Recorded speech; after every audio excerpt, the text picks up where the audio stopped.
Hava gerçekten soğuk.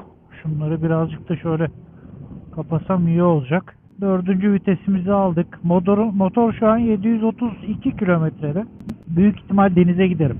Biliyorsunuz daha önceki videolarda da gitmiştik. Zontesimizle. Bu sene bununla gideceğim arkadaşlar. Hadi bakalım. 170 kilometre yol, 170 de dönüş. 320 kilometre yol işte. Yaparız ya. Niye yapmayalım? O yolu yaparız.